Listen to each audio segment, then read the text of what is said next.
The earliest known record of a New Year festival dates from about 2000 BCE in Mesopotamia, where in Babylonia, the New Year began with the new moon after the spring equinox, and in Assyria, with the new moon nearest the autumn equinox. Here is a list of 5 ancient New Year's celebrations. Number 1. Babylonian Akitu. Following the first new moon after the vernal equinox in late March, the Babylonians of ancient Mesopotamia would honor the rebirth of the natural world with a multi-day festival called Akitu. This early New Year's celebration dates back to around 2000 BC and is believed to have been deeply intertwined with religion and mythology. During the Akitu, statues of the gods were paraded through the city streets, and rites were enacted to symbolize their victory over the forces of chaos. Through these rituals, the Babylonians believed the world was symbolically cleansed and recreated by the gods in preparation for the new year and the return of spring. One fascinating aspect of the Akitu involved a kind of ritual humiliation endured by the Babylonian king. This peculiar tradition saw the king brought before a statue of the god Marduk, stripped of his royal regalia, and forced to swear that he had led the city with honor. A high priest would then slap the monarch and drag him by his ears in the hope of making him cry. If royal tears were shed, it was seen as a sign that Marduk was satisfied and had symbolically extended the king's rule. Some historians have since argued that these political elements suggest the Akitu was used by the monarchy as a tool for reaffirming the king's divine power over his people. Number 2. Ancient Roman celebration of Janus. The Roman New Year also originally corresponded with the vernal equinox, but years of tampering with the solar calendar eventually saw the holiday established on its more familiar date of January 1st. For the Romans, the month of January carried a special significance. Its name was derived from the two-faced deity Janus, the god of change and beginnings. Janus was seen as symbolically looking back at the old and ahead to the new, and this idea became tied to the concept of transition from one year to the next. Romans would celebrate January 1st by giving offerings to Janus in the hope of gaining good fortune for the new year. This day was seen as setting the stage for the next 12 months, and it was common for friends and neighbors to make a positive start to the year by exchanging well wishes and gifts of figs and honey with one another. According to the poet Ovid, most Romans also chose to work for at least part of New Year's Day, as idleness was seen as a bad omen for the rest of the year. Number 3. Ancient Egyptian Wepet Renpet.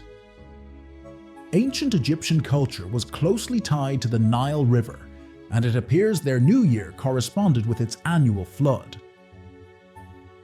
According to the Roman writer Censorinus, the Egyptian New Year was predicted when Sirius, the brightest star in the night sky, first became visible after a 70-day absence.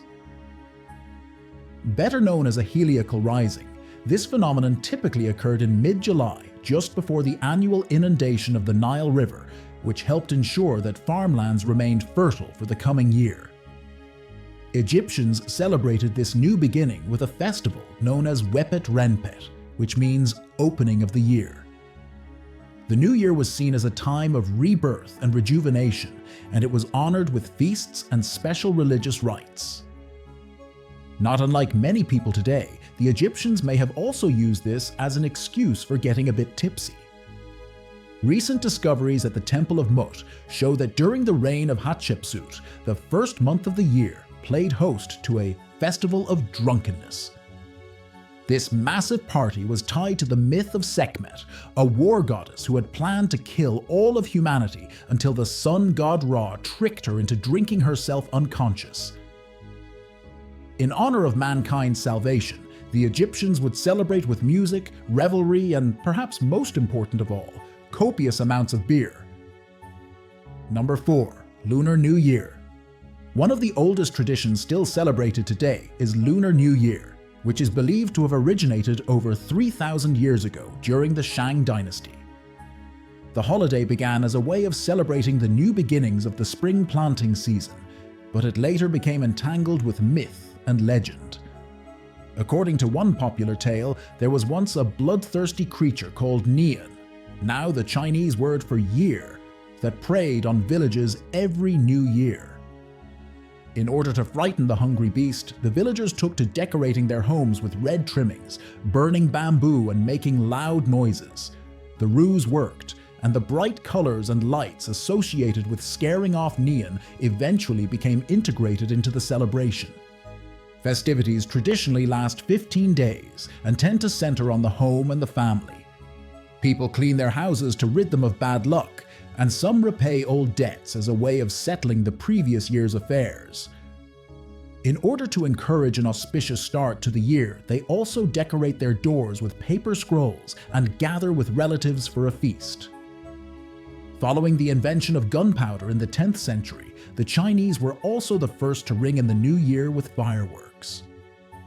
Since Lunar New Year is still based on a lunar calendar that dates back to the 2nd millennium BC, the holiday typically falls in late January or early February on the second new moon after the winter solstice.